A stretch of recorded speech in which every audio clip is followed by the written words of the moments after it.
യാത്രക്കാരെ പെരുവിഴിലാക്കിയ വന്ദേ ഭാരത് എക്സ്പ്രസ് ട്രെയിനിന്റെ സാങ്കേതിക തകരാർ ഇനിയും കണ്ടെത്താൻ കഴിഞ്ഞില്ല.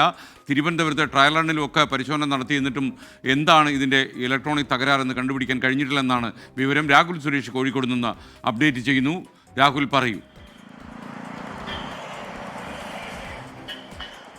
ഇന്നലെ 3 മണിക്കൂറാണ് വന്ദേ ഭാരത് യാത്രക്കാരെ പെരുവഴിയിലാക്കിയത്. ഡോറ് പോലും തുറക്കാനാകാതെ യാത്രക്കാർ ഈ ട്രെയിനിൽ കുടുങ്ങിയത് റെയിൽവേക്ക് വലിയ നാണക്കേടാണ് ഉണ്ടാക്കി വെച്ചിരിക്കുന്നത്.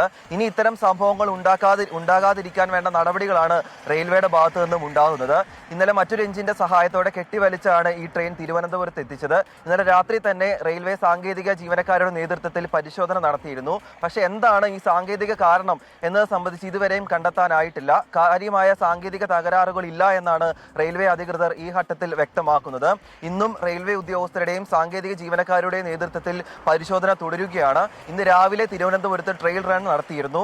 അപ്പോഴും കാര്യമായ പ്രശ്നങ്ങളില്ല. നോർമലി ഈ ട്രെയിൻ ഓടുന്നുണ്ട് എന്നാണ് പറയുന്നത്. ഇന്ന് സാധാരണ വ്യാഴാഴ്ച ദിവസങ്ങളിൽ തിരുവനന്തപുരം മംഗലാപുരം വന്ദേ ഭാരത് സർവീസ് നടത്താറില്ല. അതുകൊണ്ട് കൂടുതൽ സമയം ഈ ട്രെയിനിൽ പരിശോധന നടത്താൻ വേണ്ടി റെയിൽവേക്ക് ലഭിക്കും. ആ പരിശോധനകൾ പൂർത്തിയാക്കിയ ശേഷം നാളെ മുതൽ സാധാരണ സർവീസുകൾ ആരംഭിക്കാനാണ് റെയിൽവേയുടെ തീരുമാനം. എന്താണെങ്കിലും വിശദമായ പരിശോധന ഈ ട്രെയിനിൽ നടത്തുമെന്ന കാര്യത്തിൽ യാതൊരു സംശയമില്ല. SK